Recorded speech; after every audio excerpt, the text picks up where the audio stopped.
There's a sense of two Chicagos, in the basketball sense, in a political sense, and a real life sense.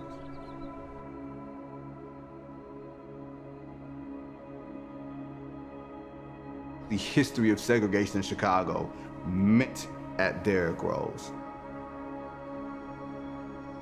And a lot of people were looking at the championships that they could have won. You're cleared to play. The doctors say you're cleared to play. Why aren't you playing? Is the kid from Chicago now just a rich millionaire? It was like throwing a Molotov cocktail in the city. It's the most polarizing, hard to wrap your arms around sports story that I've ever lived through in the city of Chicago.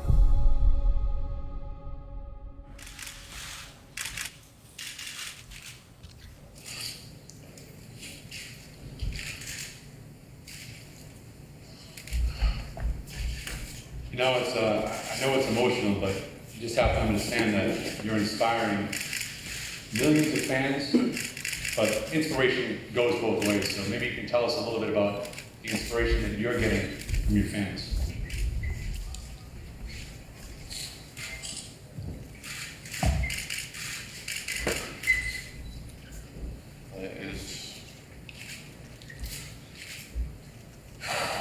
It's truly a blessing, man. With all this stuff that's going on in this city, a kid from Inglewood got something positive going on.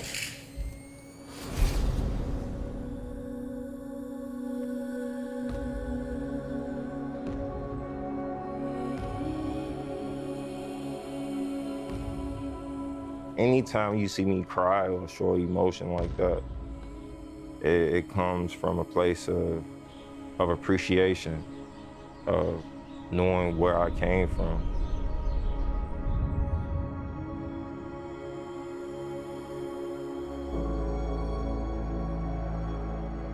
When Derrick was born, he had yellow skin, so he get his nickname from his grandmama. She started calling him Pooh Bear.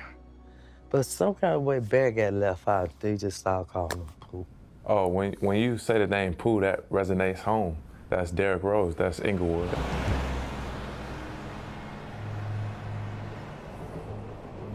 Being from Chicago kind of fucks you up a little bit, bro. Like, even stopping at stop signs, lights, you're looking on the side, you always think somebody is sneaking up on you. I don't know why, you always think something is gonna happen. You always have that thought in your mind that today might be your day.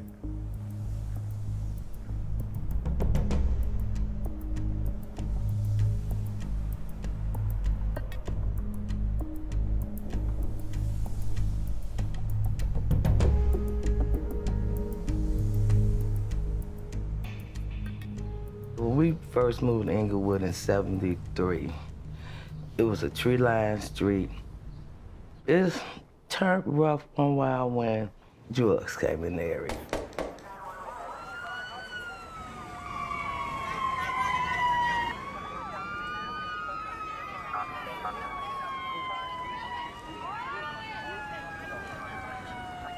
Drug dealers kind of like ran Inglewood, and I think that's what kind of brought me and my brothers together. And Derrick being the last boy, we was kind of like watching over them. It's a love-hate relationship with how I grew up. I hated the whole concept that you put into in the Inglewood area. The poverty, the jobs not being there, everything negative you could possibly think of. Drugs, alcohol. Everything negative is literally right there at your doorstep.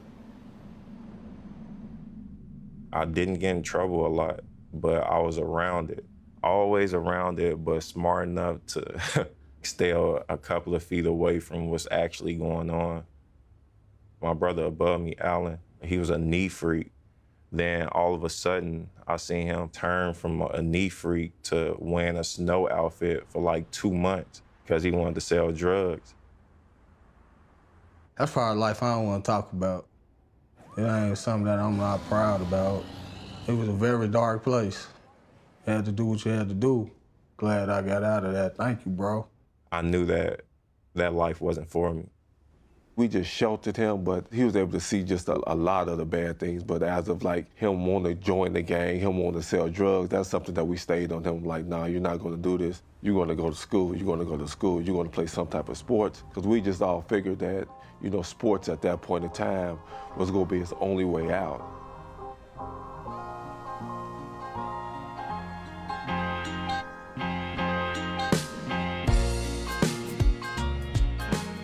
Murray Park was Derrick's place to go to play ball. His friends was there, and they had a good time there. But I knew if I was looking for Derrick, he was always up at that park shooting ball. It's a place that me, Derrick, and so many other people from this community grew up in. We were here almost every day. They even nicknamed that Murder Park just off the strength of people getting killed up in the park. If you go to any other basketball court outside of our neighborhood, it was for sure you was gonna get jumped or get shot at, and you didn't want to deal with that, so we only went to one park. If you wasn't an athlete or a drug dealer, hustler, you really was nobody in that neighborhood. I know growing up in Chicago that there used to be a code amongst gang members that ballers got a pass, and they even call it the baller pass. They kept the trouble away from him. They saw a lot of talent come and go to waste, but they knew he was a good talent that they didn't want to see go the opposite way. The older guys put that cloak over us and allowed us to grow and not be caught up in some of the other things that was going on outside of the basketball court. If they didn't do that, then I don't know if I would be sitting right here. I don't know if Derrick could be in the position that he's in. Murray Park, it'll make you, break you, make you a better man, make you a worse man. So it depends on which path you want to take. Once you was allowed to step on that court, you knew you could play. And when I walk in and see Derrick on the court, I'm like, okay, you stepped on the big boy court now, huh? My mom took him to the hospital. He fell out of a tree. I didn't break it falling out of the tree. I was on the court, and I go up for a rebound. I end up getting taken out of the air, and I landed on my left elbow. I didn't want to tell my mom it came from basketball, so I thought that she was gonna try to like stop me from playing. Later on that night, I'm at the park shooting around. He walk in the park. I still played with the cast on, bro. I was still playing. Somebody that broke their arm at 1 o'clock and you playing basketball at 7 o'clock. Your arm is broke and you dribbling with one hand. I'm like, you going to the NBA. Growing up, I was kind of mad. I was that mad kid that was mad because it wasn't a male figure around. The only image that I remember of my dad was him coming in and like an image. I don't even remember his face or what he had on. Him giving me a toy, like a huge truck that you go outside and like dig holes or whatever, a huge truck. I think Derrick becoming the person that he is a result of him just not having much as a child. I couldn't get money to even get like 5-cent candy. Now, that's crazy. As a kid, you can't even find a fucking nickel for 5-cent candy. I used to get a cup and put powdered sugar in the shit and get a spoon and sit there and watch Power Rangers and eat powdered sugar the whole day. Crazy, right? I can remember going to his neighborhood and really being like, damn, this shit is like fucked up. I can remember walking in the alley and seeing a dice game and seeing somebody rob it. When he came in, he thought we were rich. I said, man, I ain't got no money. I said, why you think that? He said, man, this is a big house. When I grew up, it was a 5-bedroom house. We had 13 people living in there. Out of them 13 people, 5 or 6 of them were crackheads. I remember stories of finding crack pipes, taking it to my grandma, like asking her, what's this? There's no way I should have been in that environment, but no human should have to go through, but you are, and you're surviving the whole time. You're not living. It's straight survival mode. My biggest motivation was my mom, just seeing how she struggled. He would come home and he'd see his mother sitting at the table and she opened up the mail and then she just crying. He said, Mom, what's wrong? Baby, I don't know how I'm gonna pay, all these bills. And we would sit down and look at the bills and figure out which bill can we pay? Light and gas is the main thing. We could get food, it was okay. And sometimes I would lie to him and tell him we got enough of this. Sometimes we didn't. And yes, my gas had went off before, and I had strived to get it back on. I had no choice but to tell him then. I could go to my other sons, and they would give me money to make sure that my bills stayed balanced. So we all worked that way. When I was younger, I had a gambling problem. That was the only way I could hustle without getting hurt. People around my neighborhood, they hustled, they sold drugs, robbed people, stuck up people, this and that. That's not me. I was a little young kid at the time, big ears. I couldn't go that route. So I used to shoot dice a lot, like a lot. That was the safest way I could bring money home. My Uncle Greg took him around the corner and said, I bet can't nobody outshoot my little nephew. And they were shooting money ball. And he won money shooting jump shots for dollars. I remember going to neighborhoods, playing different guys for money. People surrounding the court is just me, no matter how tall he was. If you put up the money, my guy putting up some money and we playing. Some of my earliest memories of Derrick is coming out here and seeing him playing against a guy that grew up over here, Deion Freeman. I remember people like coming to my crib, 20 kids on my porch, like, yeah, put on your shoes, put on your shoes. I'm like, what? They like, Deion up here talking shit. What?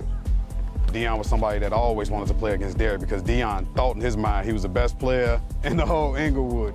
I go up to the court, oh, he's in high school, I'm in grammar school. All his guys surround the court. Like, I'm like, all right, so I'm really about to play him. He ended up getting killed, but yeah, I played him and I beat him.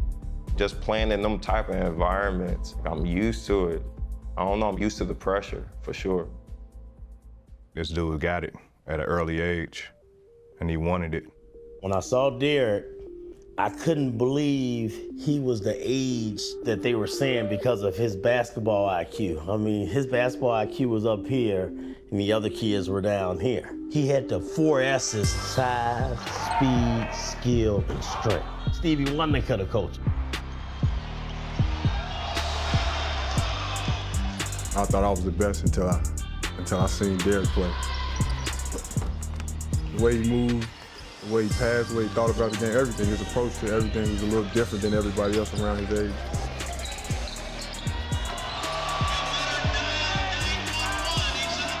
In high school, we were still kids. We didn't know what the future held for us. It was just fun for us, man. We played basketball, we had fun together. We all knew that we all wanted to get out of our situations and get out of poverty, and whatever came from it, that's what was gonna happen.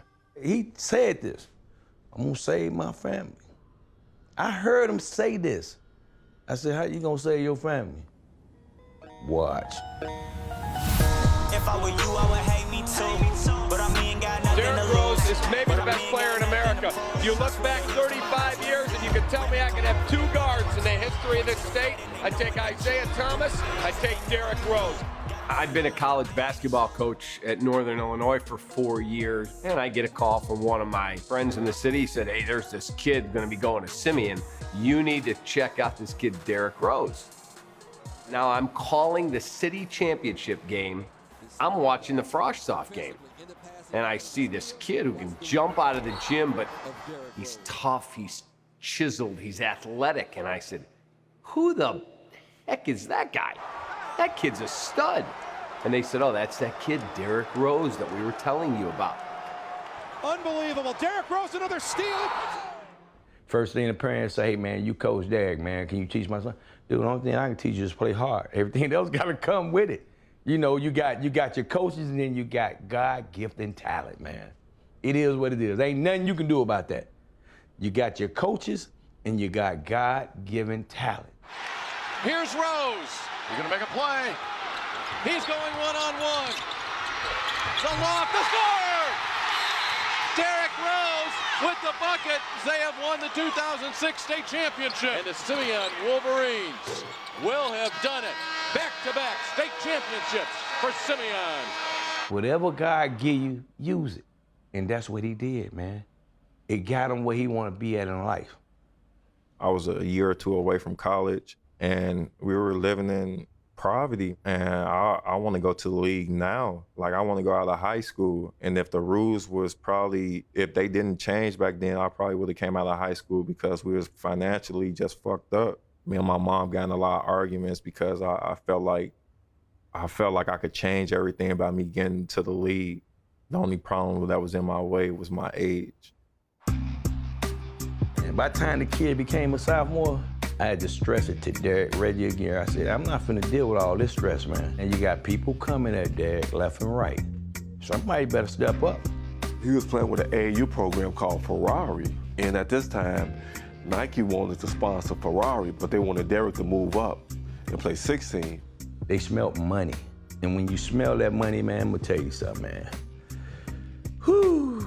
Me and my brothers had to pull Derrick from the Ferrari AAU team and start our own AAU team with him. Because it got to the point that they were just looking at our brother like he was just a walking dollar sign. However successful Derrick was gonna be in life, we'd never want him to feel that he owed anybody nothing. That's one thing I can give credit to Reggie on. He kept them vultures off of him, man. I'll never forget this moment in June, the day before his graduation, and he was in the gym. I was like, "We not coming tomorrow, you graduate." And he was like, "Nah, I have to be in the gym." I'm like, "But you graduate, man." He's like, "Nah, I'll be in the gym." Derrick was one of the hardest kids I have ever met. Derrick went to work with me one time. You know, I let the kids go to work with me, make some money or whatever. Kid was working so hard, man. I almost told him to quit school and just come work for me.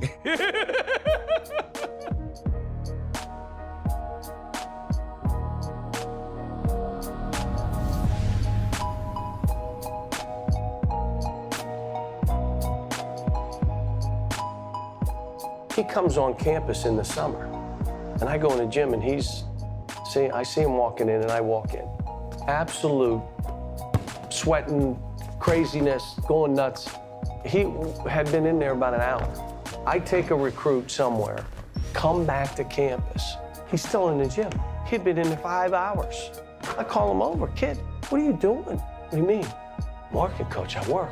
I gotta get better. I'm fearful that I'm not good enough." He called me and he was like, "Man, I'm ready to come home. I don't think I belong down here." His friends in Chicago said, "Coach, he thought you were the devil." He called us and said, "I'm playing for the devil." So I'm like, "Man, come on, man. He the devil, man. No, I ain't him." I'm like, "Come on." He really thought Cal didn't like him. I felt like he was picking on me the first couple of months in practice. He threatened me like 5 times to kick me out of practice. It's like, damn, why you on me so hard, man? But I was venting to Dre because I felt like Dre was the only one that was gonna hear me out.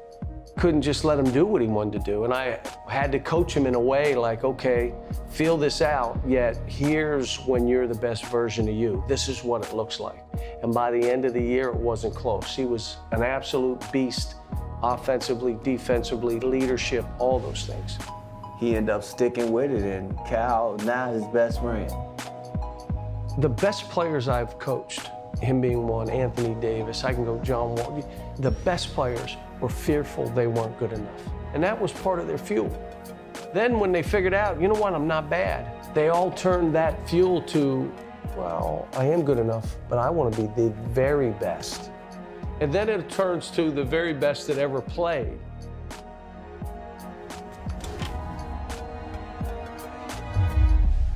He said that he was gonna be drafted. He talked to me and said he was gonna go on and try to get into the NBA.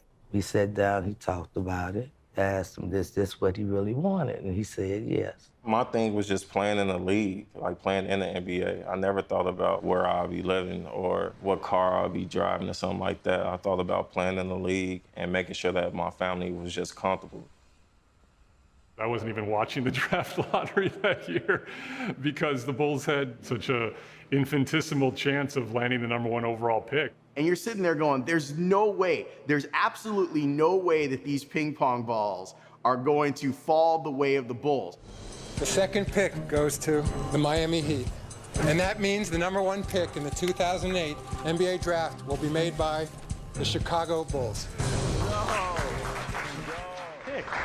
I gotta call my brother. When the ball fell saying Chicago, what was crazy about it is that we wasn't expecting it.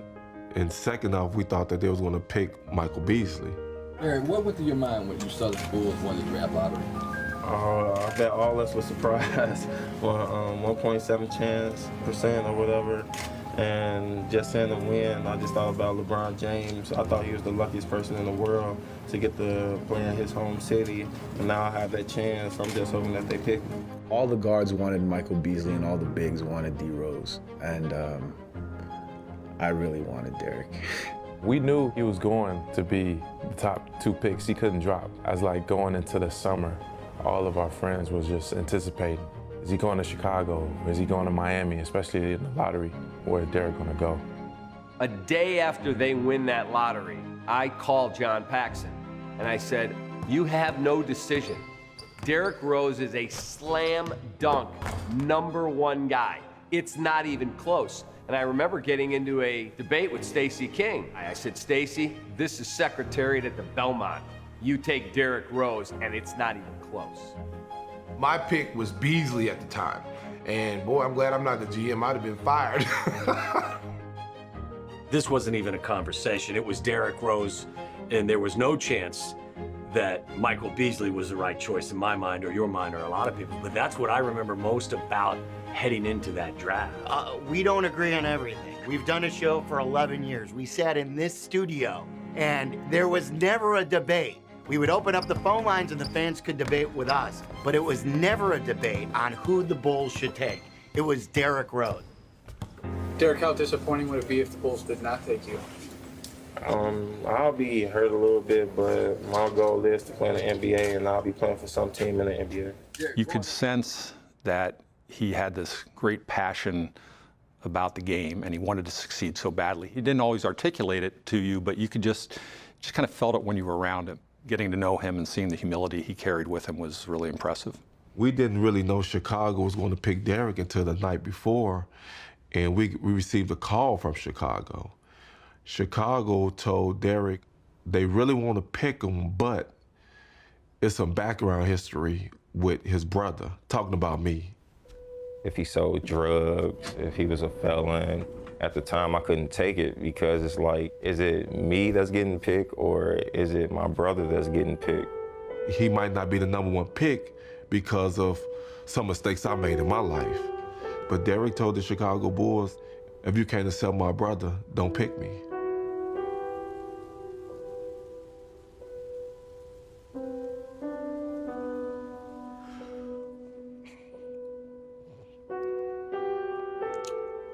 I remember that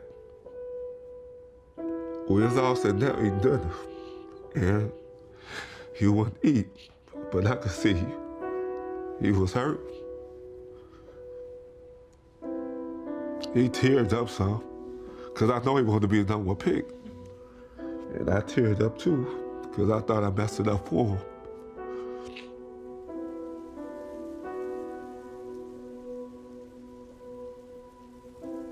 The good, the bad, the ugly. Me and my family, my brothers know that no matter what, we got each other back. We feel badly that the Rose family believes that we had some motive. When you draft a young player that in their hometown, you worry about the outside influences. We didn't worry about that because we knew Derrick's family was so tight, and that was who he relied on. As we delved more and more into that draft, knowing that he'd had such a great support system around him, those were things that actually were encouraging to us. There was no belief that there was ever going to be an issue with Derrick Rose. With the first pick in the 2008 NBA Draft, the Chicago Bulls select Derrick Rose from the University of Memphis. I can't say it made me feel relief. I was more happy for him than anything because he went through a lot. People call him dummies because he don't talk that much and everything. It hurt because it's your brother and it's a family member. So it was joy and it was relief at the same time. My knees that actually got so weak I couldn't move. That was the proudest thing to me, is when he went up on that stage as the #1 pick for Chicago Bulls, his hometown. And all I could say was, my baby's coming home.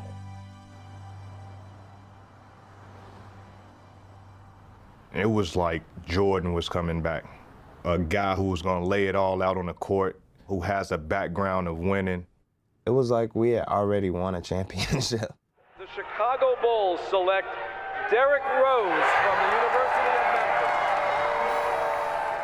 It's not a lot of people that make it to the league, period. You make it to the league and you get to play for the crib. Like, I don't know, that's the dream. There's certainly a buzz around the city because obviously Derrick was so well known here. He was so well liked here. He was so well respected here. It gave the Bulls a feeling of being reborn.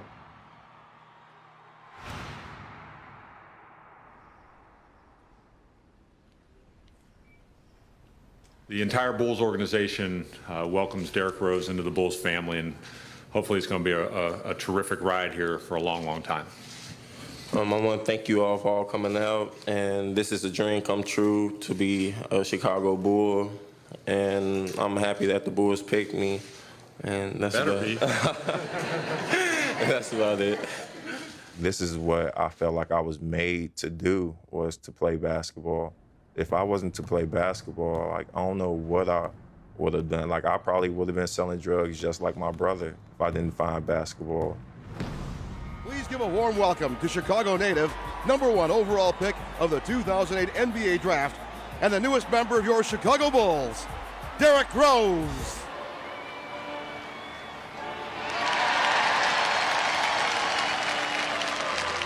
It's well documented how hard you work, but I also know that you got one little bit of kryptonite, Superman. Oh, man. That's your, is you love Skittles. I had a Skittle machine, man. At home? Yeah, like they sent me like all new kinds of Skittles and stuff. Man, I ate too many. I don't like Skittles no more to this day. He just has an addiction for candy. It's something I've never seen before. I physically had taken to put it on the top shelf so he could not get to it. He'd always try to sneak the candy in. We try to stay on him pretty good about it. He would chew gum during practice. He would chew it 3 times and then take it out of his mouth and then take another piece and chew it 3 times and then take another piece. I never saw anybody do that before. He can't keep up this diet and play 82 games a season. At what point does that catch up to you?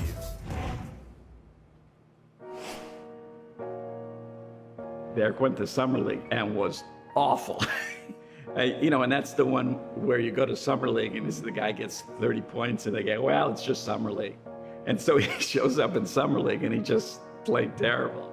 I think the Bulls were like, oh my God, we took the wrong guy. We didn't get off to a great start right away, but you could just see how special he was. Oh my God, he broke his ankle. Is there a medic in the house? So a strong finish from the 20-year-old rookie. At that age, you're faster than everybody. You jumping higher than everybody. You just out there kind of like playing reckless off just pure talent.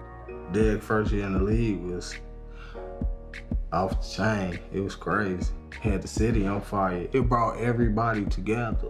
It was like Mike back in the day. 7 o'clock, everybody in the house watching the Bulls. It was like watching that little kid that was in Murray Park running around ever since we was little doing everything. Now he got a Bulls jersey on. I remember going to Bulls games and just feeling like that was his stage and he would perform every time. Not only did you have a good player and the guy worthy of #1, but a future All-Star and possible MVP was his first playoff game ever, and that was against the Boston Celtics. I believe I was actually having like a house gathering with some friends. Everybody just sort of stopped what we were doing.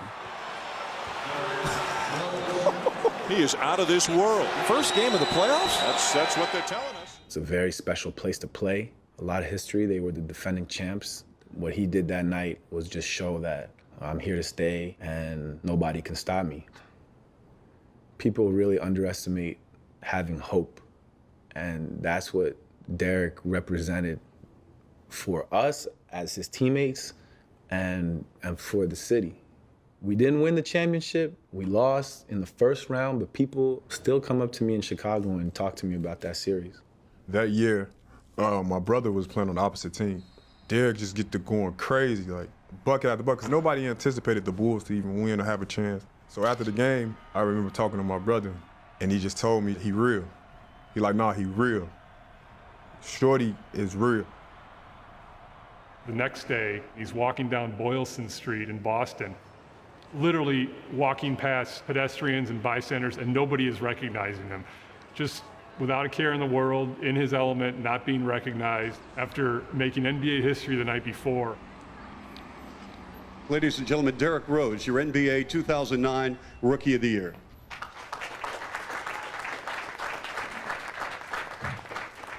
Derrick, this may be the first of many NBA awards you're going to get. Who's going to get the trophy for this time? My mom. Till I get my real house or something like that, I'll fight it in. But my mom's going to get the award right now. I think that she deserves it. She'll probably clean it every day or do whatever she has to do to it, but I'm definitely giving it to her. These is like all the trophies and stuff that he got when he played. This is his little spot, and these is his trophies. This is his trophy in 2008. It's the T-Mobile Rookie of the Year. He got that from Chicago. This is his other one, Above the Rim Classic. That means he was jumping high.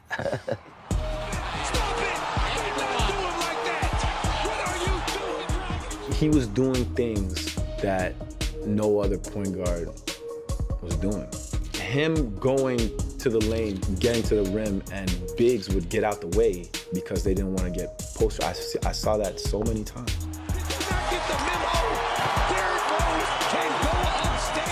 That dunk kind of made people think, should I go block the shot? I don't want to end up on ESPN or a commercial because it was that freaky. Derrick put that ball and cocked it behind his head and scratched his back with it and just kind of swole up like a cobra. Man, it was the most ferocious dunk that I've ever seen. I've seen Michael Jordan dunk on a lot of people, and that's probably like the best poster I'd ever seen. I wouldn't say that. I wouldn't say that, but it was a hell of a dunk, for sure. I like this the most. Too big, too strong, too fast. Too big, too strong, too fast, too good. You ever see Derrick do that one move, man? You try to come behind his back and go behind the rim and go like this and do that? Yeah, tell him he got it from me. I used to think that he was gonna break his back. You look at Derrick and you look at his body and the way he dominated guards. Even though he's not a 6'6" guard, he was able to impose his will 6'3" on bigger guards. So I would always say he was too big. And then him overpowering people. I saw him dunk on Greg Oden and dunking on 7-footers. We all knew he was the fastest guard in the league from end to end. And Derrick in his prime was faster than Russell Westbrook. So too big, too strong, too fast. And then at the end, he was just too good. People say, well, you made his highlights. And no, he made my job easy. I was just along for the ride. When you have an exciting player and an athlete like that, it just makes it so much easier. What kind of expectations do you set for yourself individually going into year 3? It's high. The way I look at it within myself, why not? Why can't I be the MVP of the league? Why can't I be the best player in the league? I don't see why. Why can't I do that? That's exactly how Chicago people think. When Derrick Rose made that statement, Chicago as a whole rallied around him. They loved it. Fans ate that up. I remember hearing it. I thought it was crazy. He saw the looks of surprise on a lot of media members' faces and just the way that comment was received, and he repeated it, and he started believing it. Why not? Yeah, we even had him on afterwards, and he was so humble, but yet he just would explain to us, if you can't have a goal and you can't say, I should be the best. And we always say about our athletes that, hey, if you're gonna talk the talk, walk the walk. And in 2010, 2011, Derrick Rose walked the walk. Goes to his left, goes right line, and this is MVP time. And you hear the MVP chants, why not? The MVP scene was just crazy. Yeah, that was crazy. It was crazy. It was fun. It was fun. It was fun. That's all the city everybody was talking about. He brought us back to prominence in the league. He made himself into that MVP just through his work. So it was an exciting time for our franchise. We felt we had something sustainable that was going to last a long time. I know he was going to be an MVP, man. I ain't know it was going to be that early, though. You are the youngest MVP in NBA history. It is my pleasure to award to you the 2010-11 MVP trophy. This right here is for the city of Chicago more than anything. Thank you. The way I play is for Chicago, so they accept me with or without the award. The way I play, period, is a Chicago way of playing basketball. It was a special season, and he's such a humble guy. Obviously, to be that young and to win it, usually you have to be in the conversation for a couple of years before it actually happens. But I think that's very much telling as to who he is as a person and how dominant he was that year. Everybody at Simeon was just so excited seeing that happening so early. Like, the sky's the limit, and we had an MVP in our city from the Bulls and from our hometown. This is the most real Chicago sports moment ever. Just watching somebody get there and doing it while they're young, doing it on their own terms, and putting the city's name on it is just a feeling that's unmatched. That should have sent shivers down your spine. His greatness was in his humility as a superstar. He was able to say, why can't I be MVP? So he had a confidence about him, but at the same time, he had a humility about him. And last but not least, I want to thank my mom.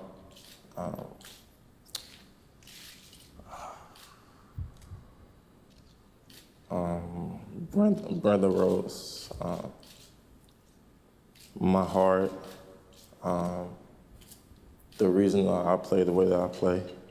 Just knowing that days that I don't feel like going into practice or I'm having a hard time, think about her when she had to wake me up, go to work, just making sure that I'm all right and making sure the family is all right. Those are hard days. My days shouldn't be hard because I love doing what I'm doing, and that's playing basketball. So you keep me going every day, and I love you, and I appreciate you being in my life. It got me. It made me know I did the right thing with my boys, not just with him, but the rest of them. I couldn't believe that the things that he said and stuff that he said about me. And that made me more proud. I could have been on cloud nine because I knew I did the right thing. You know, I was just speaking my truth. Everything that I said was things that I experienced and that I saw with my own two eyes. That all just came out in that speech. There are a lot of people from Chicago that understood how hard it was for his mom to help him navigate through Inglewood. His mom is a very special person, and to be able to do all the things that Derrick has done throughout his career, his family has been a great support system for him. She the reason that this is all here. She fought and she clawed to make sure Derrick made the right decision. Everything, all the awards, all the accolades is because Brenda. People who say like Derrick's not a great public speaker, come on man, look at that speech. It was probably Derrick's most endearing moment as a Chicago Bull. Derrick Rose, your 2010-2011 Kia NBA Most Valuable Player. What a humble superstar. All at once, Dre brings it to me and say, Derrick told me to bring you this. This is where I put it at, and this is where it's been since he gave it to me. And so this is it. So that's us.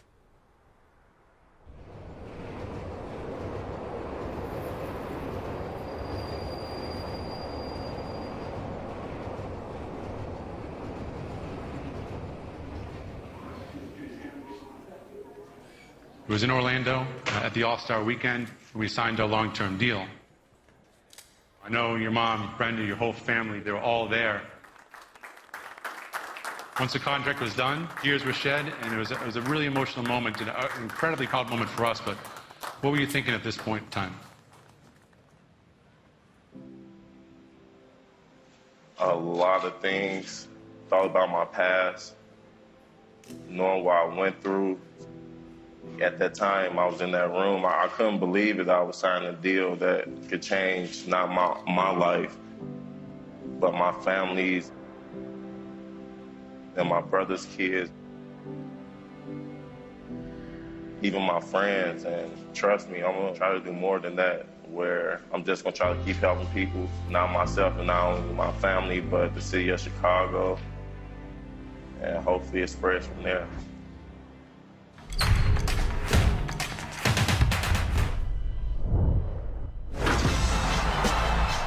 I wanted to present you with your jersey. My teammates gonna be jealous. You are sexy. Frame it. Derrick was kind of ushering Adidas back into the forefront in the NBA. Here was one of the stars of the league wearing Adidas, and Chicagoans, I remember talking to shoe store places that said that they couldn't keep the shoes in stock. I hate fame. And when I was younger, people used to always tell me, like, man, that's something you better get used to. Like, this game gonna take you far, you better get used to fame. And I'm like, no, I'm not. I played this sport because I love the sport and I want to take care of my family. All this other bullshit as far as like fame and everything else that comes with it, don't get me wrong, I'm blessed to have it, but it's just not me. With that kind of money also comes huge responsibility, huge judgment from people. There was a lot on his shoulders. He was just this young kid from Inglewood that made it and that didn't understand exactly why he was where he is. You can take all this away. I'm gonna be the same person back in the hood, me and my friends and my family, and we still gonna be living a life just trying to find the next hustle. I love you, Derrick! I am his #1 fan. By being from Chicago, everybody think they know you. They might have went to school with you, but they mad. They tell their friends, yeah, I know Derrick, I went to school with him. So that everybody think that they're Derrick's best friend. You know, you don't want to be rude to people and stuff like that, but sometimes we might go out to eat and he really can't eat because everybody want a picture. And if he say, you know, let me finish this up with my family, then all of a sudden he might get criticized for that. Not by the media, but now, you know, it might be some people that's, like they say, in the hood and the streets, oh, he acting funny now and all that type of stuff. Some people just don't understand it if you're not in his shoes or walking the path that he had to walk. When you get to a point where he got, you're the face of the city now. Whether you want it or not, people are gonna be on you. I think it just created a atmosphere for him that he had to get used to. There's definitely no breaking him, but I think it kind of whittled him down a little bit. I'm not gonna say it was hard because Derrick loved the city of Chicago. It did get draining for him, but he loved the city, man, and any fans that wanted to come up and holler at him, he was willing.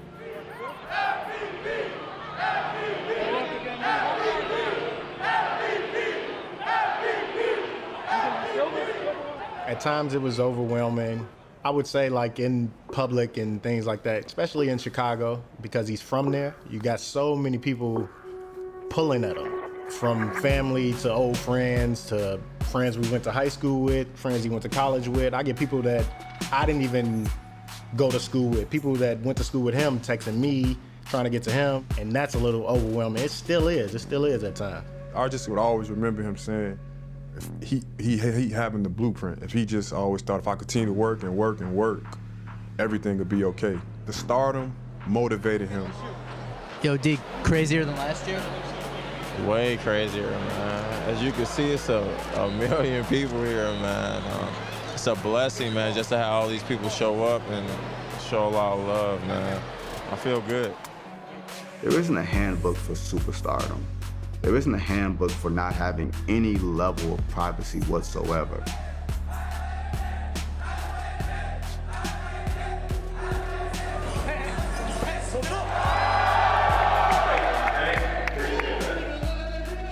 Coming out of Inglewood, then getting the Adidas deal, that's a lot for a young man who lives in a very self-contained environment to deal with.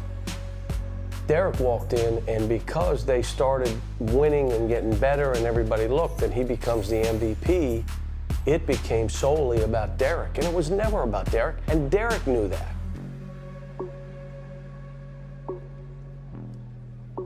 Derrick has been very committed to his teammates, to this organization, and to his hometown of Chicago. Thus, we're extremely excited to announce today that Derrick has agreed to a maximum length 5-year contract extension with the Chicago Bulls. I don't think about money like that. If anything, when I say contract, I think about family, like my family good, making sure they all right. And I'm not talking about the ones that's living now, I'm talking about generations. I want to be so far down the line, like, oh, my family members don't even understand where all of it came from. Where it's like, what happened? Like, some hooping dude got it for me. That's how I want it to be. So that's one of my goals. I think I can finally say this now. Mom, we finally made it. I just remember euphoria. I think at the time it was 30% of the Bulls' payroll, and you didn't have any problem with it. It was like a kid earned the contract, pay him whatever the league will allow them to pay him, and let's go get a championship, something we haven't seen in this town since Jordan and Pippen and others. 2011, 2012 was the 7th banner. It was gonna go to the rafters. We were preparing for a parade in the city. We knew that team was that good. The way Derrick was playing and carrying, we knew we had a shot. I remember those playoffs starting, and I believed in my soul and my heart that nobody could fuck with us. It's a pretty good feeling to feel that way, and nobody is gonna be able to take this from us. This is our chance to win the championship. Derrick was ready. We were ready for him. That game one, I mean, we were so ready.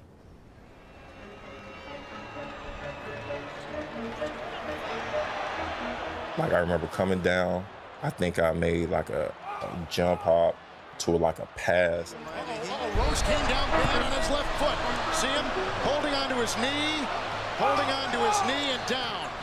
I remember passing the ball and feeling like my ACL tear a little bit. It didn't tear all the way, it tore a little bit. So when I went down on the floor, after I threw the pass, I went down on the floor. Right when I like laid down and put my hands over my head, I felt it tear a toe, like it totally tore. My leg just started shaking. I didn't know what was going on. I was stunned. I didn't know where the fuck I was at. Derrick's the type of guy that usually bounces right back. Get up, get up, get up. So when he didn't get up, I knew that it was serious. I was hopeful that it wasn't as serious as it was. You know, praying at this point. So I'm sitting in row 1, behind the basket that he got hurt, and it was silent. And you didn't know how to even process it. You wanted to throw up. It's sickening. Like, honestly, it's just a feeling of sickness immediately. When he's writhing in pain on the floor, your heart was in your throat. All of Chicago felt that. Like, we felt that. I remember walking to the back to get a X-ray. The X-ray, of course, didn't do anything. They needed an MRI. And I remember going to the MRI. After getting out the MRI machine, they told me that it was tore and just breaking down. Like, I couldn't believe it. When Derrick went down, I was like, all right, he might be out for a couple games, but he's gonna be all right. I remember where I was sitting when I got the news that he tore his ACL. It was a lot. It was almost like somebody died. It was the worst feeling you've ever had following a Bulls playoff win. It was such a downer that we didn't even know how to process it. For a 22-year-old, 23-year-old that just won MVP award, to have something drastically just happen to you like that, like, it can fuck you up, especially if you don't talk to anyone. And at the time, I wasn't talking to anyone. I thought I was strong enough to hold it to myself or hold it in, and it was killing me. I think he kind of felt less of a man a little bit. I think he really just didn't know how to express it to, like, me or Dwayne or Alan, even our mom, that physically and mentally it could be draining. All you can do is be there to support him. Ultimately, Derrick's the only one that was going through that at the time. I understood the dark place he slipped into. Injuries take you to a dark place because it's rehab. And I think people misunderstand when they talk about a guy not wanting to play. Guys would rather play than rehab. Rehabbing is not fun.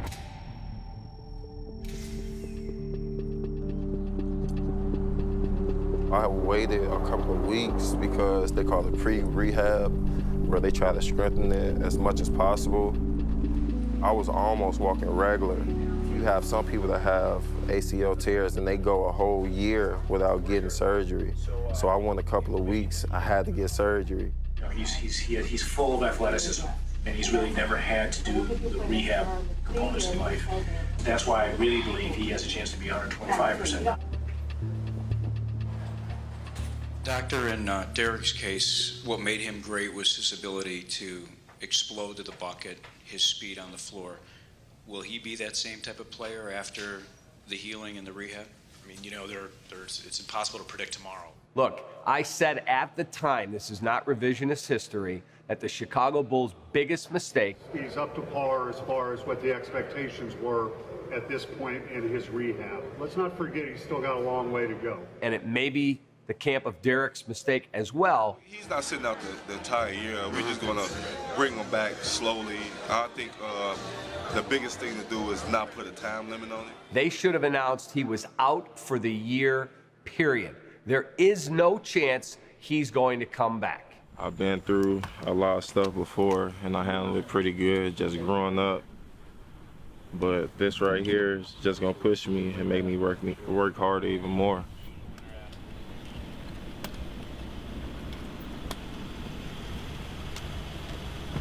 Make you look at things totally different.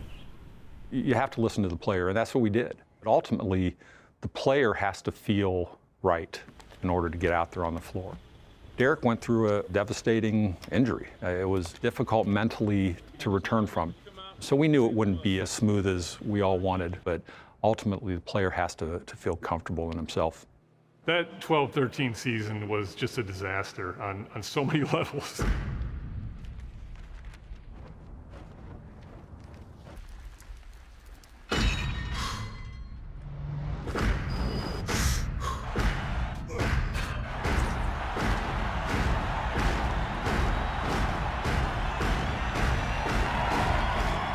You know, Adidas filmed an inspirational promotional campaign called The Return, and then he didn't return. So let's start with that. You can't begrudge the shoe company for doing that because everybody figured that he'd be back at some point during the season. He's on line to be the second greatest player in the history of the organization. Yes, better than Scottie Pippen, because he's the youngest MVP in NBA history. He's about to be Michael Jordan. Why would you risk sending this guy out there? Who's even thinking about that? He's out there trying to rehab his knee. Maybe he's not even thinking about the public relations war that's going on about his rehab. But every day past the point where the Bulls said Derrick should be back and he wasn't back, Derrick was losing credibility with fans. I remember it split about 50-50. There were some people that were adamant that you let Derrick come back when Derrick wants to come back. 50% of the Bulls fans were follow the doctor's advice. I felt at that time that if the doctors gave you the go-ahead, I wanted to see Derrick Rose play. I can't imagine people putting all that pressure on me at 22. It's his life and his livelihood on the line, and we're all just like, get better, get better, get better, so that we can win. We just probably weren't focused on the right shit. I have never, ever seen a purported NBA star, guy makes $95 million a year in salary alone, not want to play. His contract sucks. He's coming back as a $21 million player, and he might not be any good. I'm pissed off, and Bulls fans should be pissed off too. I know a whole bunch of haters out there are saying so many things. I think that's what's going to drive me. People thinking about what people saying. You know, like, is he going to be back, or is he going to have his speed, or is this and that? I know that's going to push me as a player. Do you kind of have like almost a checklist of, you know, not people that's talking reckless, but people that, you know, might be doubting you, the Bulls, everything else? I know you don't forget anything. I wouldn't say that, but I listen to them and watch everything. If I don't hear it, or best believe one of my friends hear it and they're telling me it, and that's why I like them and that's why I love them to death, because they know that motivates me and makes me want to do better as a player. This narrative that got created that Derrick could come back and play and help him in the playoffs was ludicrous. No player in the history of the NBA. Bernard King had the first serious ACL. He's the first player to come back from an ACL surgery and make an All-Star team. He was out 2 years. He came back in 2 years. And so Derrick can come back in 9 or 10 or 11 months and then walk into a playoff atmosphere where you got to play at a high level. That's nuts. Remember the sports landscape in which we lived at that time. I believe Adrian Peterson came back really, really quick from an ACL and ran like crazy for the Vikings. So we're like, well, that's AP and that's contact. Here's Derrick and it's basketball. So can Derrick come back? And that was the internal fight. You had Derrick's defenders and you had the people wanting Derrick to try. And it was Chicago's sports civil war over this for months. I could have came back during the end, towards the playoffs. They were mad because I sat the whole year out. I felt like I had to wait. Like, it wasn't my agent decision, it wasn't my trainer decision, it wasn't the Bulls' decision, it was my decision. Like, I wasn't ready. At the end of the day, my health is everything, and I'm not moving or budging for no one if I'm not ready to. Unfortunately, the way that my business works sometimes is other narratives take the place of your story. Usually, great rule in propaganda is the first person to speak, they get to control the narrative. But no one really heard from Derrick throughout this time, and it caused a lot of bruising to his public perception by Bulls fans. Now, outside of a few media gatherings, Adidas ads, we hadn't heard much from you since the time the injury occurred. Why was that? I didn't want to do anything, to tell you the truth. I didn't want to talk to anyone. I just wanted to rebuild my leg and be around my son.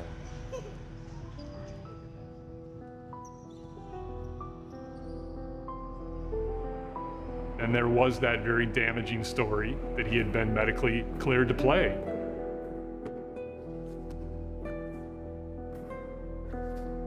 And so now Derrick's left a twist in the wind. Well, wait a minute. If the doctors are clearing him, why isn't this warrior coming back to play? And then on his camp side, they never really addressed it. There's Derrick doing these workouts before the game, and you see him soaked in sweat, and then he would take a shower and put on his street clothes and watch the game. Well, if he can go out there and do all the stuff he's doing, and he's been medically cleared, how come Derrick isn't still out there doing it? That became the mantra from a lot of fans. I think that's one of many little things that get turned into something larger than it has to be. All that was said was that Derrick physically could get out there on the floor if he felt ready. We were always very sensitive to what Derrick was feeling. You could be medically cleared, but until the player feels he's ready to play, you have to trust the player. I trust Derrick. No one ever doubted Derrick, and my dad made it clear from the very beginning that we didn't want Derrick coming back until he was 100%, until he was ready to come back.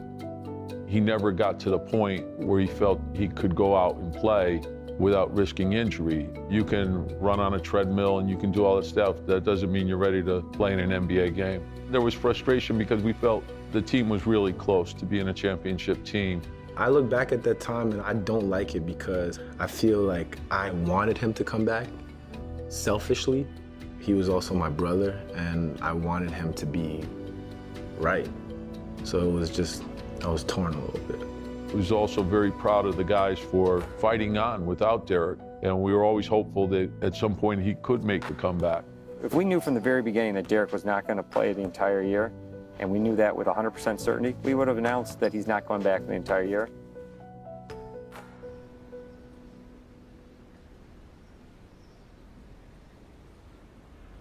Now that you've had a little time, what do you kind of make of the whole season, which is obviously, you know, so controversial and so much, so talked about? We said at the start of the year that, and it was from Jerry Reinsdorf on down, that we were going to be very conservative with Derrick's injury, and we were going to support Derrick in any way that we could. Jerry made it clear from the beginning how he wanted Derrick to approach it, and I think Derrick took on some unfair criticism for not coming back, but that's exactly what Jerry asked him to do. Derrick, do you have any regrets how things were handled, either by you, by your team, or the Bulls, and how the communication was between you and the media? Not at all.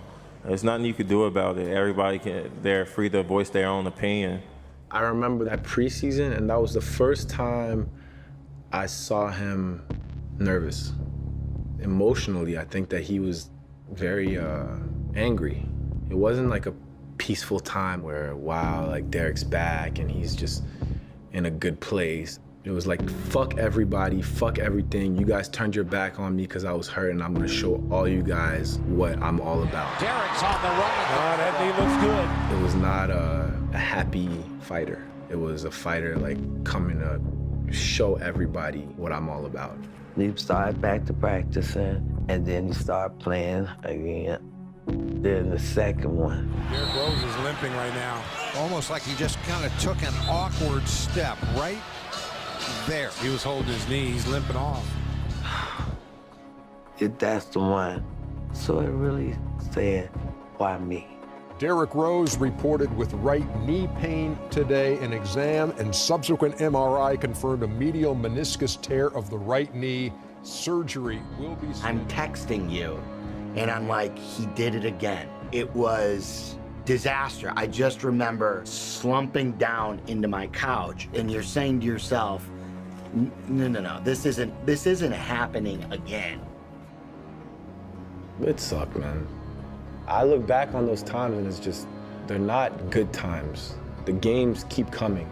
You don't have time to digest things emotionally.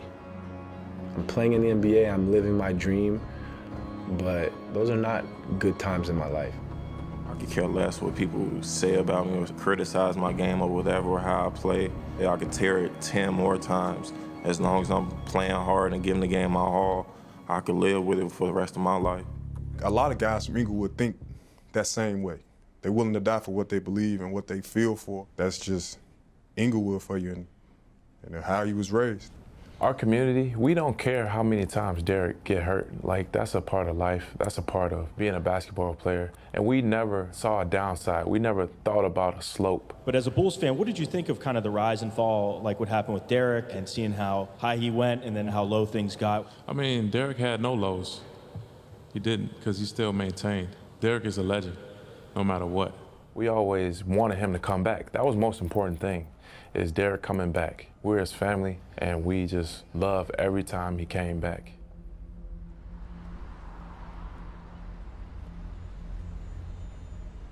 Downtown, this is Sergio on the score. With the way the NBA's played, the fast pace, these kind of injuries that can cripple you, like Bulls now without Derrick Rose are just the Bulls. They're not a contender anymore. There's not much you can do about it. And Derrick Rose has just been injury prone because he has like these biomechanics issues that aren't working in his body, and they're not testing for it. I don't necessarily think the Bulls are better with Rose all the time. That team is easy to stop when he's a ball hog. I mean, the Bulls as a team don't play as well when Rose is playing. Think about what you just said. You just said they play better without him. You're wrong. That's stupid. It still breaks my heart a little bit as a Southsider, as a Chicagoan, when it seemed like the city turned on him. Well, that's Chicago for you, man. It's the city of haters. So that's just life, though. When you're down, they want to keep you down. It was hard to, hear those things, especially from the fans, for a guy who was giving the city so much and asked for nothing in return. The reaction that I got from listeners was they loved Derrick and they hated Reggie. And people just wanted Reggie Rose to shut the hell up. They wanted Derrick to stand on his own feet. They wanted to hear what he had to say. What 24-year-old with over $400 million worth of contracts and endorsements can know what to do in life, and this money is just dumped on you?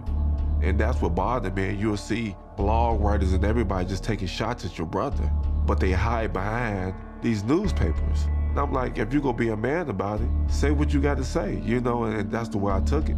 It's hard to tell someone who clearly helped you that you need to go to the background now.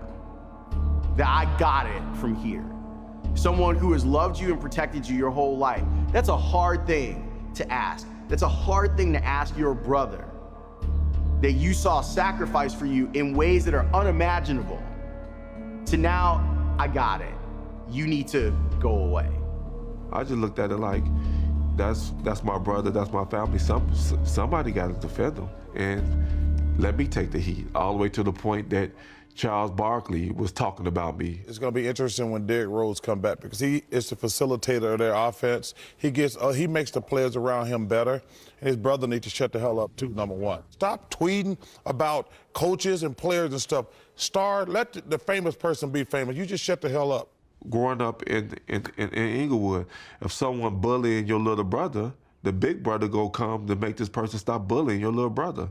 And that's all I did in real life. This narrative that got built up that somehow Reggie and his brothers were puppeteers manipulating Derrick was not true. That was complete bullshit. But it became a nice story for some. They can't get a story with me, or they can't get a story with my agent. They can't get a story from nobody in my family. They can't talk to anybody in my family. They can't talk to my agent. They can't get in touch with me. So they'll fabricate a story, put it out there, see if someone bites on it. That story may be so false, and they just want sales. It seemed like there were so many people out there who wanted to tear him down, to kind of prop themselves up. They didn't ever take into account his whole background growing up where his family protected him. And then all of a sudden, he's in a world where people are taking some real shots. That kind of hardens you as a person. He and I would talk, and he was just devastated by some of the stuff. You know, the injury stuff. He did use it as fuel. Yet, he wasn't used to being injured, and it took more time than he wanted. He was impatient with it. I felt when I came back last time, I wanted it too bad, and this time I'm just gonna let the game come to me. And I still have goals, man. I still got stuff I want to achieve on the court and off the court. And just hearing so many doubters out there, I guess it's gonna be funny seeing them like eat their words.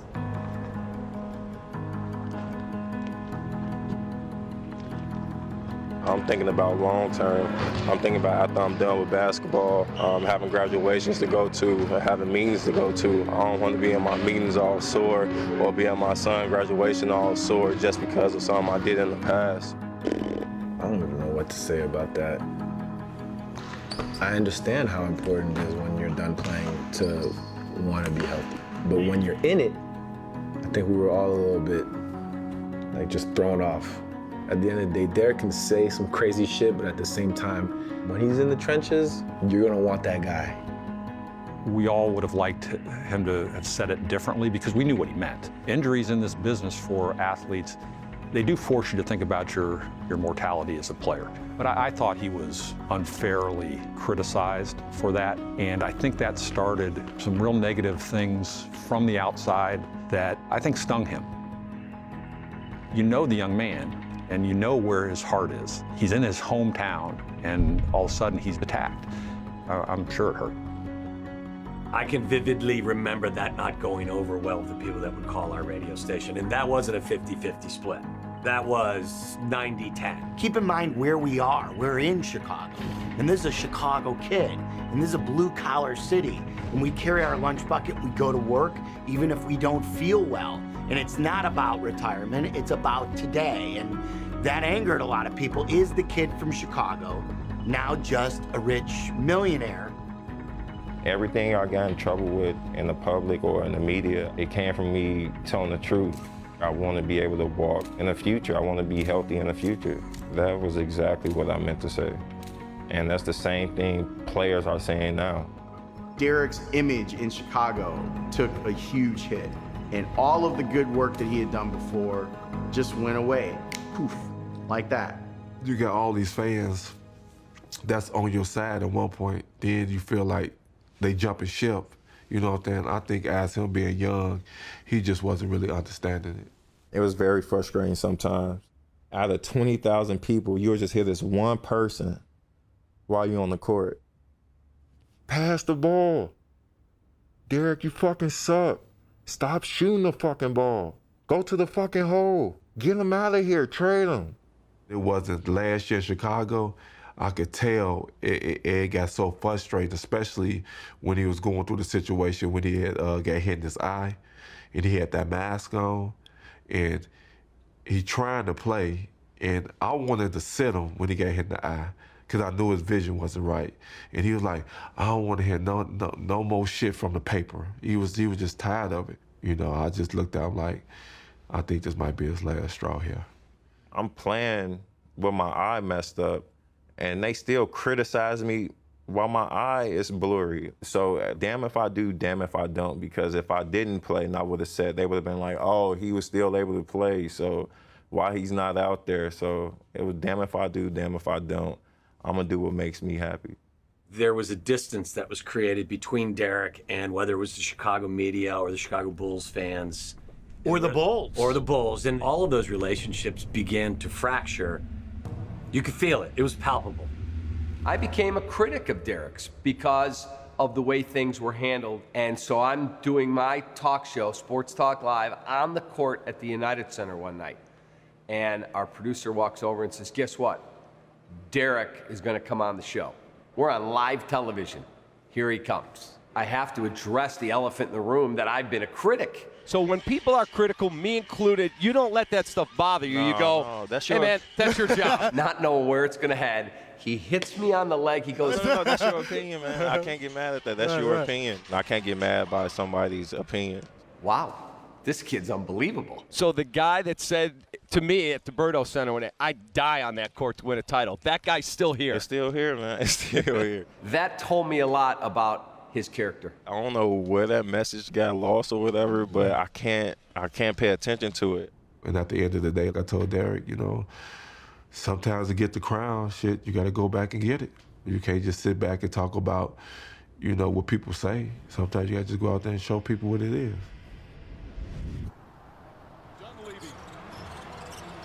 Looking, finds Rose. Rose trying to get open, fires away. Bang! It's over! The Bulls win at the buzzer!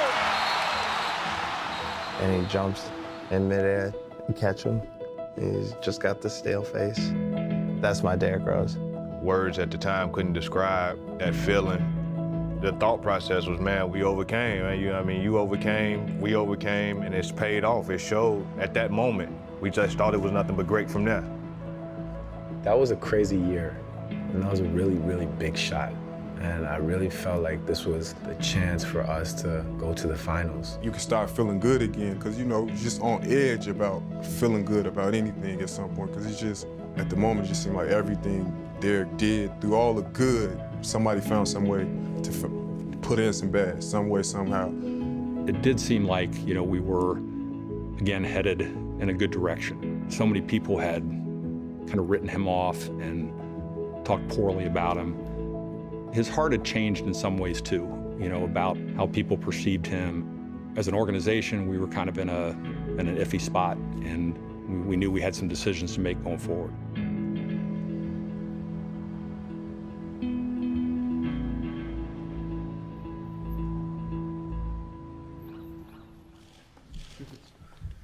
Derrick, you'll be 29 when this contract ends. Can you think of playing for another team other than the Bulls? I don't think so, unless they trade me or something. Unless they trade me. That ain't happening. I would want to finish my career here, but we'll have to see.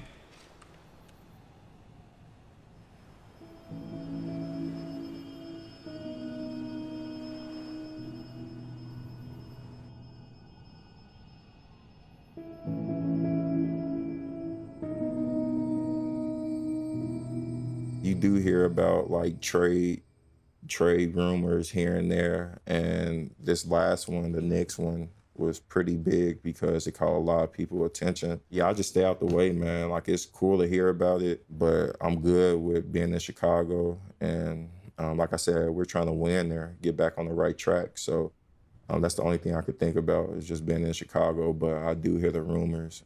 I never really thought about just packing up and just leaving or like demanding a trade or something like that.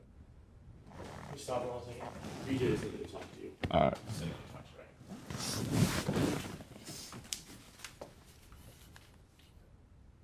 He ain't answering. I'm so nervous right now. I don't know why. Why want to talk to you? Yeah.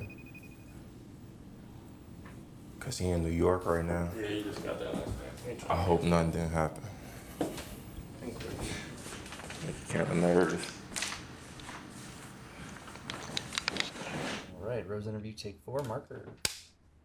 A big separation. Here it is. Here it is.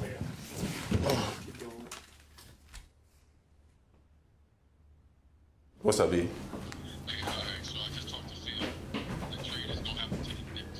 You lying.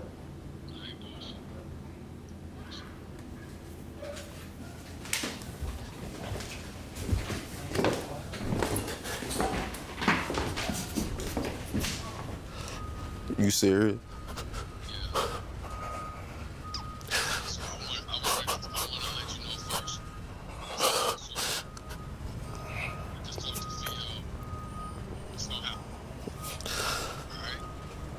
Yeah. Just in all.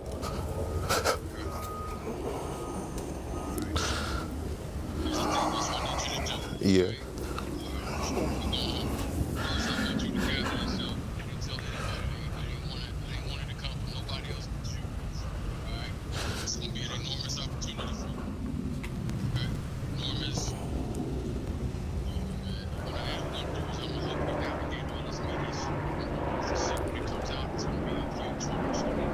All right.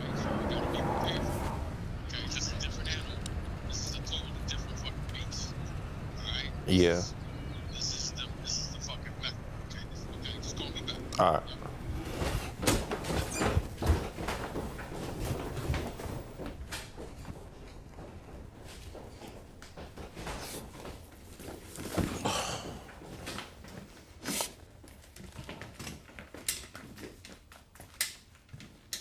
Let's just wait a minute. If you need some time, you want. I'm good, bro. Something, you're good. I'm good. Okay. We're still rolling. What was the phone call?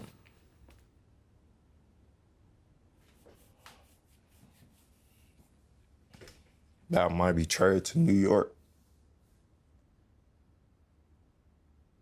Just found that out now. What was the phone call? What did he say?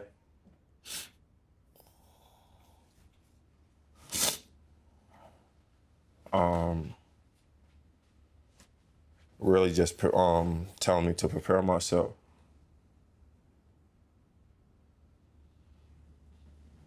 Cause something might happen.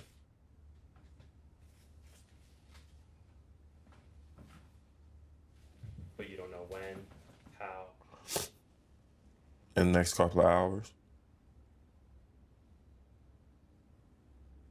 How do you feel about that? What are your emotions?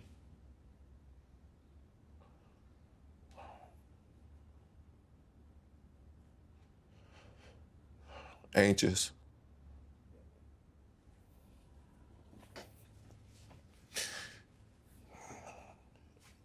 It's funny how everything plays out in this business or in my life, period. It'll always be twists and turns like this. I don't know how to feel right now. Like, I'm anxious, but shy. It's shy, man. That shit made me who I am, man.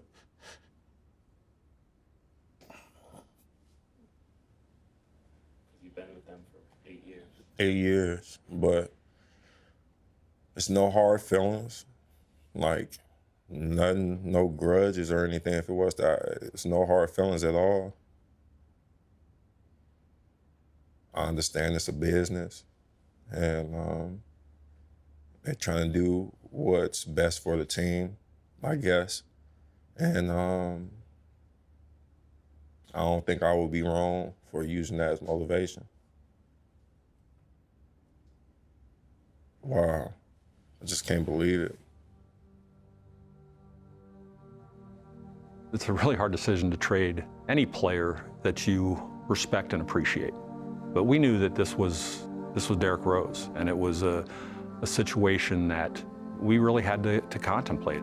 We knew that it would be hard for him. We knew it would be hard for us. We just kind of felt at the time that we needed to go try a different way.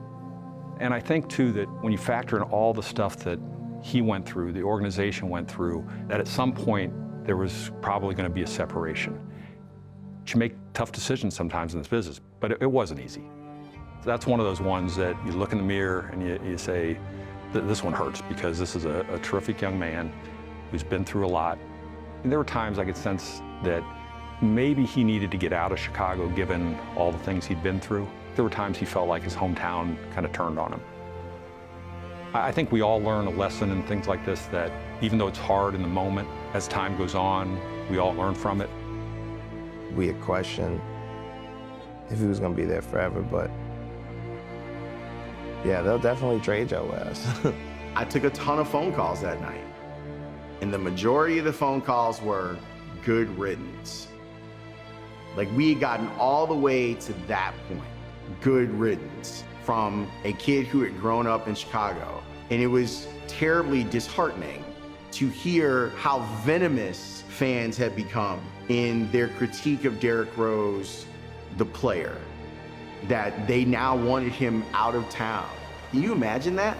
You grow up in Chicago, and now the people there don't want you here. I remember having a lady call in who was crying because he was our guy. He was a Chicago guy through and through, and now he's gonna go play for the Knicks.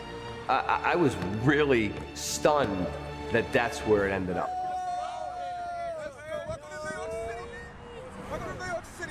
I'm gonna go somewhere and I'm not sure people are gonna like it. There's a sense of two Chicagos, in the basketball sense, in a political sense, and a real life sense. You almost felt like the segregation of Chicago, almost the history of segregation in Chicago, met at Derrick Rose, because so many people in Chicago, so many black people in Chicago felt like Derrick Rose was being unfairly mistreated by a largely white media. And fans, the season ticket holders of Chicago, clearly are a different demographic. And they looked at the dollar signs, and they looked at, why aren't you playing? And they're looking at the media reports. The doctors say you're cleared to play, why aren't you playing? And then he's out there and he's not this same high-flying 19-year-old that he once was. While the protective version, the outside family, so to speak, of Derrick Rose, people who aren't blood, but felt like they needed to protect Derrick Rose because Derrick Rose was their cousin in some form. Derrick Rose was their younger brother in some form. It was so interesting as a resident of Chicago, but someone from the outside looking in, to see how different it was. And it goes back to the expectations that were placed on Derrick from the moment that he got there relative to the sheer joy that many Chicagoans from the South Side, from Inglewood, felt the moment that he was drafted. And they go back to that. And everything that happened since then was gravy. So the injuries and all that other type of stuff didn't matter to them. They didn't worry about the championships, they worried about the kid. And a lot of other people were looking at the championships that they could have won. They looked at the what-if factor. They looked at all these other different things, from the injuries to the money, to the confusing statements, to the public image. And you could see that it meant, and it was like throwing a Molotov cocktail in the city.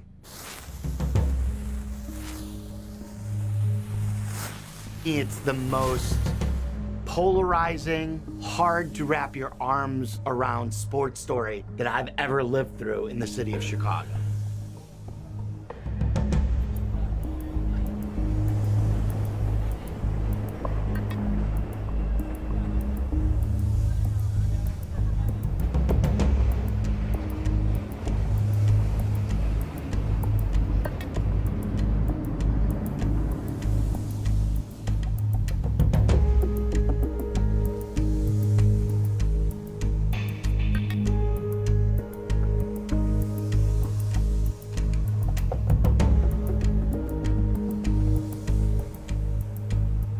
My thing is, I'm bringing Chicago to New York. The way I play is just that Chicago raw type of just hooping. Like, I still feel like I'm cool. I still feel like I'm myself. I don't know why I was traded, but I would like to tell him thank you. Thank you, for real. Chicago was more than just like a home. Like it grew me into the man I am today. And that's one of the reasons why I changed my number to 25.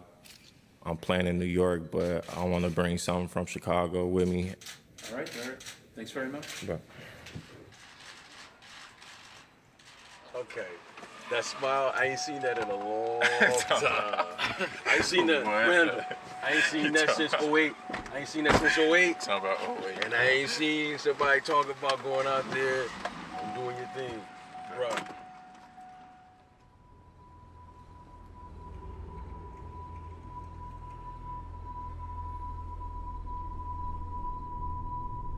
A woman suing Derrick Rose for gang rape in a civil action says that he and several other men drugged her, broke into her home, and gang raped her in August of 2013.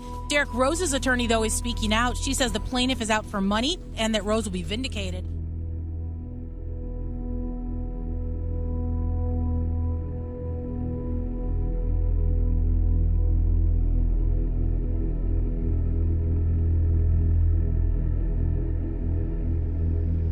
Trial was something that caught not only myself, but everyone off guard because, for one, I never disrespected a woman in my life. One of the reasons why I wanted to fight the case is because I wanted to prove that I was innocent. Anybody else, I guess, would have paid them off or settled, but I felt like we didn't do anything wrong, and it was something that I wanted to fight for, not only myself, but for my friends, too. After 2 weeks, Derrick Rose was back in a Knicks jersey this weekend. The starting point guard was cleared of any wrongdoing in a civil case in Los Angeles.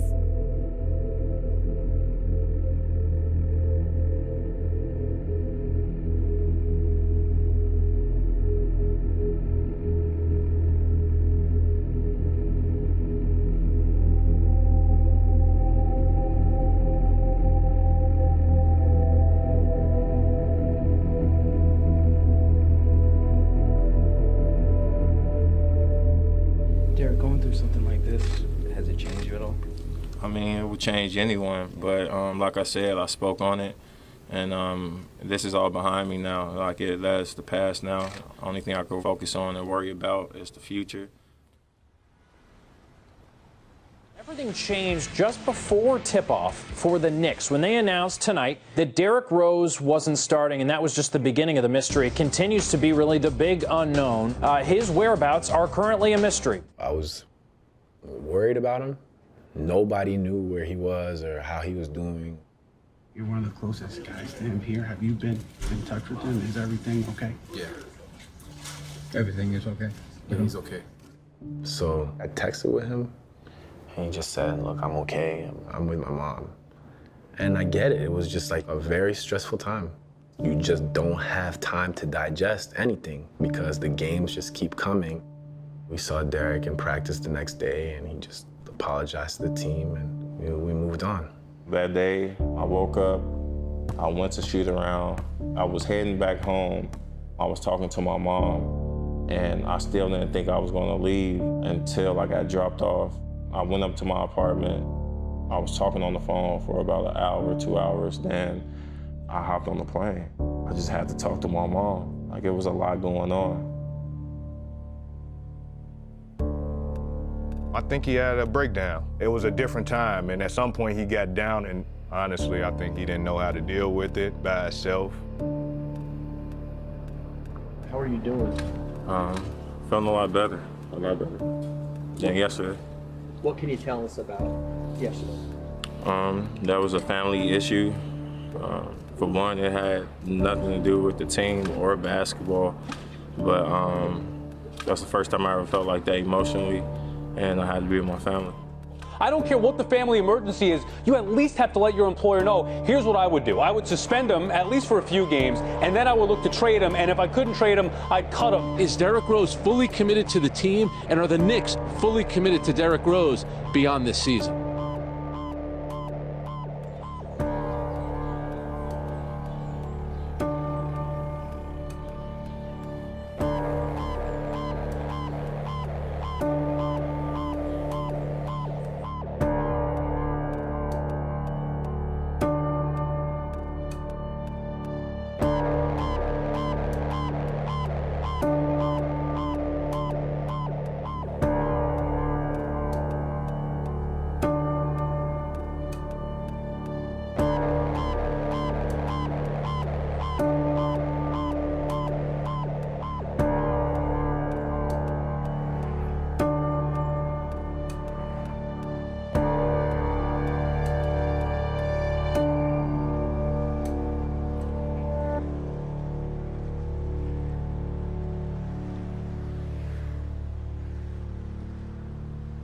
Did it seem like after sort of bouncing around a little bit the last couple of years that maybe you found a little bit of stability here that you wanted? Of course, I'm just looking for comfort. Like, I'm not here to, for one, steal nobody's job. Like, come on, I've been in that position before. Early in my career, I did that. I'm here to help. And obviously, he's grown. He's a lot different today than he was 7 or 8 years ago. I think we all are. You learn from your experiences, you mature, there's a lot that goes on. But he's always been a great person. It's all about not being content. Like, I'm not content with where I'm at as a basketball player, just in life, period. Like, I'm cool with it. I'm blessed to have it. Never take it for granted, but I think I will always want more.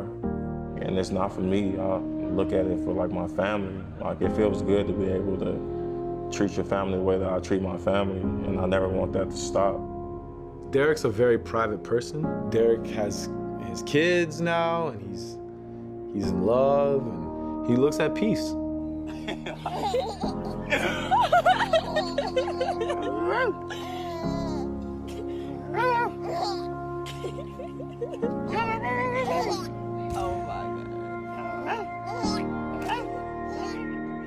It's just good to see him happy. When you're happy off the court and your house is in order, like Tibbs likes to say, it shows on the court. He's in Minnesota. The expectations are different in Minnesota, and he can just find peace in basketball. I'm God-gifted, so if I just go out there and play, you'll be able to easily see that the best revenge is massive success, and that's the mindset that I have right now.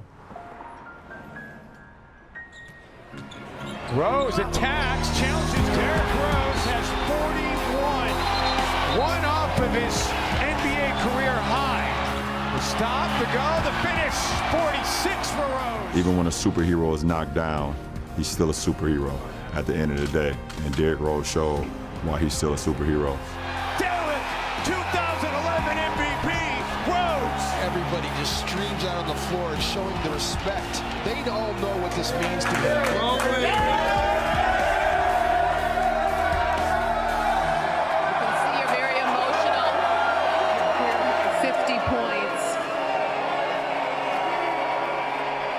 What does it mean to you, Derrick? Yeah, everything, man. I work my ass off, bro.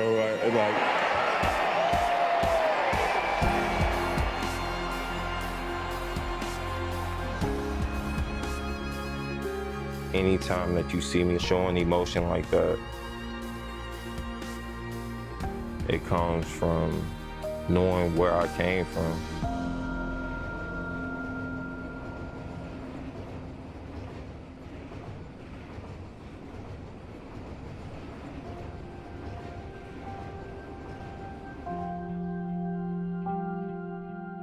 In every story, there's a beginning, a middle, and an end. And so the beginning was great. The middle was marred by injury. And I think the end's going to be great. I just got to do everything opposite of what my dad did, which is pretty easy, especially if I care. The first moment where I ever started to compare athletes or even think about how celebrities as a whole give back or don't give back was seeing him interact with kids in Roseland and Auburn Gresham. It's emotional just being here, knowing where I came from, 2 blocks away from here. And if it weren't for you all, I wouldn't be here I wouldn't be here before you. Thank you, and I appreciate you all. Seeing him paying for people's funerals, just being a part of the city still. He's there for everybody. Derrick Rose! He was everything to Chicagoans. He was everything to Southsiders. Kids that wanted to go to the NBA out of Chicago now had an example and a blueprint on how it could be done. Are there any Simeon players in the great lineage and history you look up to, role models? Oh, Derrick Rose. I look up to that man so much. Me being that 6th grade kid and eager to be in the gym with Derrick and be around greatness, just those little memories is what helped me be the person that I am and helped my hoop dreams and inspired me to go to Simeon and to be like him. That's my hero. Nobody contributed more. He gave $1 million to this after-school program. Michael Jordan, and no offense to Michael, but Michael Jordan, Scottie Pippen, none of those guys ever made contributions anywhere close to the level that Derrick Rose did. Having a foundation in Chicago and doing work with at-risk youth, it's important to have people who have gone through a similar background. He came from the hood, he came from Inglewood. So when Derrick would walk in the building and Derrick would talk, it meant that much more because he was one of them. And I know Derrick, and Derrick is a painfully shy person, and he had to fight that because he knew he means so much to the city. And that's why I'll always have that dude's back, because I know how much he fought inside himself, just being a painfully shy kid and having to be the voice for the hopeless. And he'll have my respect forever. To this day, he'll still say, Coach, I love you. Wait a minute. You played for me 1 year. He'll see me, we'll talk, he'll hug me, Coach, I love you. Come on. It just shows that he's deeper than all this. And the injury and all this hurt him to his core. Not winning a championship hurt him to his core. Being attacked by it, it hurts him. But I will tell you that at the end of the day, who he has not changed.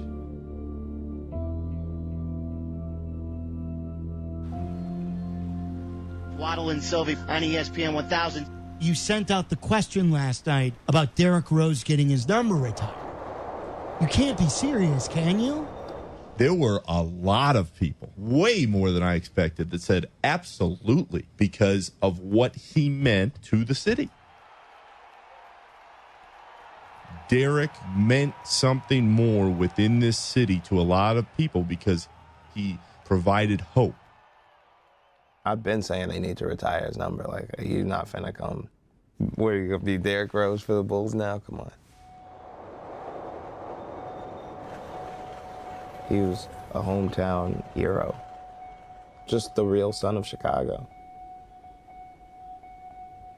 I really hope that at some point there is some sort of reconciliation between Derrick Rose and Bulls fans. There is a missing piece.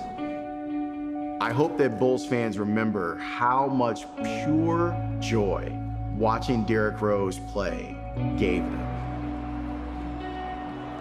And a 6'3" guard from Chicago.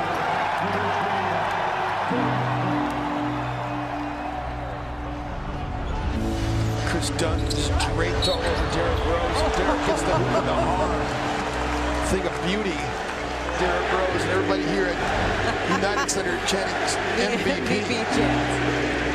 I think that was a smile, too. I cracked a smile a little bit. Made me reminisce about some of the old days and how grateful I was to be in that position at a young age. It was very special to come back here and play. It meant a lot. Our fans have always been loyal fans, and our fans have adored Derrick. He means something to this city and this organization. He always will. He's so great as an MVP, and then to go through the things, both physically and mentally, to get back to where he's at, and to feel comfortable with who he is. It's a really wonderful thing.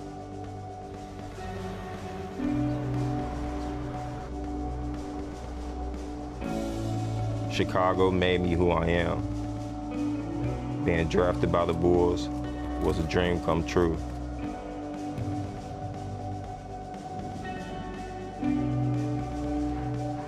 I carry Chicago with me everywhere I've gone.